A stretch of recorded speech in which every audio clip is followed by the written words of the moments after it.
இந்திய அரசு நிறுவனமான இஸ்ரோவில் தமிழர்கள் முக்கிய பங்காற்றி வருகின்றனர். அப்துல் கலாம் முதல் சந்திரயான்-3யின் திட்ட இயக்குனர் வீரமுத்துவேல் வரை பல தமிழர்கள் இஸ்ரோவில் சாதனை படைத்துள்ளனர்.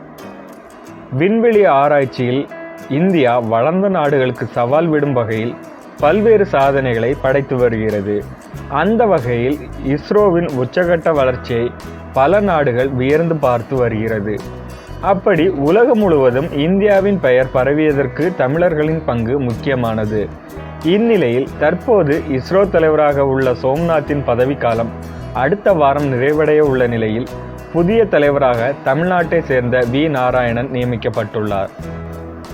கன்னியாகுமரி மாவட்டத்தை சேர்ந்த நாராயணன் 1984ஆம் ஆண்டு முதல் 40 ஆண்டுகளுக்கும் மேலாக விண்வெளித்துறையில் அனுபவம் கொண்ட இவர் பல்வேறு பதவிகளை வகித்துள்ளார்.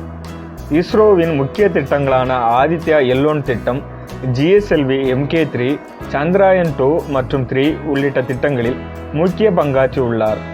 ஏற்கனவே கன்னியாகுமரியை சேர்ந்த சிவன் இஸ்ரோ தலைவராக இருந்த நிலையில் தற்போது மீண்டும் ஒரு தமிழர் இஸ்ரோ தலைவராக நியமிக்கப்பட்டுள்ளது குறிப்பிடத்தக்கது. கன்னியாகுமரி மாவட்டத்தில் நாகர்கோவிலுக்கு அருகில் உள்ள மேலக்காட்டு விளை கிராமத்தில் பிறந்த டாக்டர் வி. நாராயணன் தனது ஆரம்ப பள்ளி படிப்பை தனது சொந்த ஊரில் முடித்தார். டிப்ளமோ மெக்கானிக்கல் இன்ஜினியரிங்கில் முதல் ரேங்க் பெற்றார். கூடுதலாக அவர் இன்ஸ்டிடியூஷன் ஆஃப் இன்ஜினியரிங்கிலிருந்து மெக்கானிக்கல் இன்ஜினியரிங் அசோசியேட் மெம்பர்ஷிப் பெற்றார். கிரையோஜெனிக் இன்ஜினியரிங்கில் முதுகலை தொழில்நுட்பத்தை மேற்கொள்வதற்காக இந்திய தொழில்நுட்ப கழகம் கராக்பூரில் பயின்றார். எம்டெக் பட்டப்படிப்பு முடித்துள்ளார். பட்டப்படிப்பில் வெள்ளிப் பதக்கம் மற்றும் முதல் ரேங்க் பெற்றார். டாக்டர் நாராயணன் ஏர்ஸ்பேஸ் இன்ஜினியரிங்கில் முனைவர் பட்டம் பெற்றுள்ளார். இஸ்ரோவின் தலைவராகவும் மற்றும் இந்திய விண்வெளித்துறையின் செயலாளராகவும் நியமிக்கப்பட்டுள்ள நாராயணன் குறித்து உறவினர்கள் செல்லத்துறை மற்றும் நாராயண பெருமாள் கூறுகையில், என் பேர் செல்லத்துறை. என் கூடி பிறந்த அண்ணன் மிக மகன் நாராயணன். அவன் படித்து இந்த அளவுக்கு முன்னேறி வந்திருக்கிறது ரொம்ப சந்தோஷம். தமிழ் மீடியத்திலேயே படித்து இந்த அளவுக்கு முன்னேறி வந்திருக்கிறது ஊருக்கும் பெருமை, நாட்டுக்கும் பெருமை, குடும்பத்துக்கும் பெருமை. இந்த அளவுக்கு வந்திருக்கு. சின்ன வயசுலேயே இருந்து நல்லா படித்து போயிட்டு இல்லாமல் படிச்சுக்கிட்டே இருப்பான். மண்ணை வழக்கு தான். அப்போ மண்ணை வழக்க கொதிச்சு வச்சு அதில் இருந்து படிச்சுக்கிட்டே இருப்பான். ஆமாம், கண்ணெல்லாம் கிடையாது. பதவியில் யாரையும் இருந்த உடனே எனக்கு ஃபோன் பண்ணாங்க. ஃபோன் பண்ணோடனே நம்ம சந்தோஷப்பா, நல்லது, நல்லா இரு, எல்லாம் படித்து இந்த அளவுக்கு நீ வந்துட்டீங்கன்னா ஊர் பெருமைப்படும், நாடும் பெருமைப்படும் அப்படின்னு நான் சொன்னேன். அண்ணன் பையன் நான் நாராயண சித்தப்பா. நான் நாராயண பெருமாள் சின்ன வயசுலேருந்து பக்கத்து ஊரில் தான் கிளாஸ் அங்கே தான் போயினார். 5ஆம் கிளாஸ் வரை இங்கே கிளைகாட்டு விளையில் படித்தார். அங்கே இந்த ஊர் பேர் கிளைகாட்டு விளை. 5 வயசு 5ஆம் கிளாஸுக்கு மேலே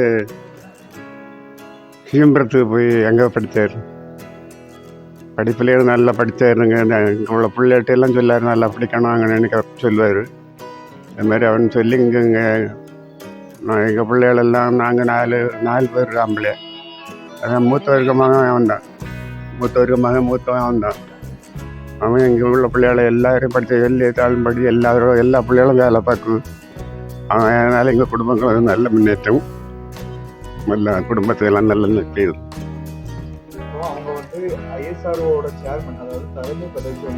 சரி, எங்களுக்கு ரொம்ப பெருமையாக இருக்குது. ஏன்னா நாங்கள் சின்ன வயசுல எங்கள் அப்பா இறந்துட்டாரு. ரொம்ப கீழ்மட்டமாக இருந்தோம். இப்போ ரொம்ப மேல்மட்டமாக இருக்குதுனால ரொம்ப பெருமை.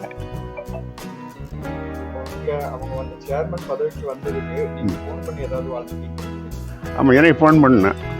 நேற்றைக்கு ஃபோன் பண்ணேன்னா நான் காலையில் இங்கே கடைக்கு டீ குடிக்க போன பேப்பர் பார்த்தேன்.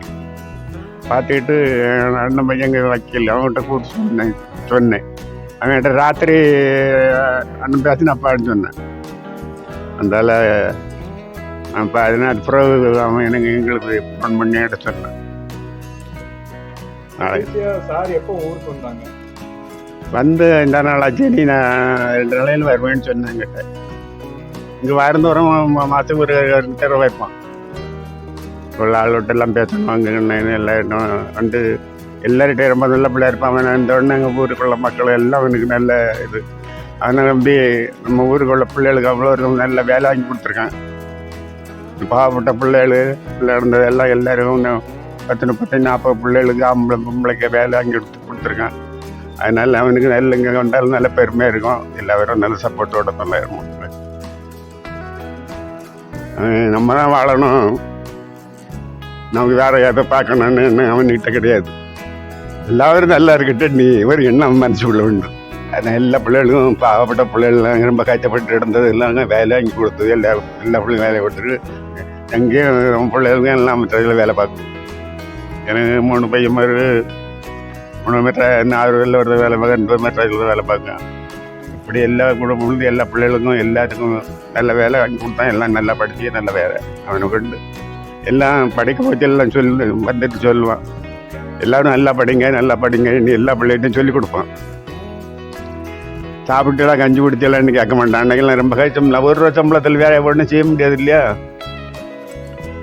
அந்த சமயம் கஞ்சி இருந்தாலும் ஒன்று இல்லாட்டும் இல்லை, எல்லோரும் படிங்கன்னு சொல்லி கொடுத்து எல்லோரும் படித்தாச்சு. அதனால நல்ல பெருமை.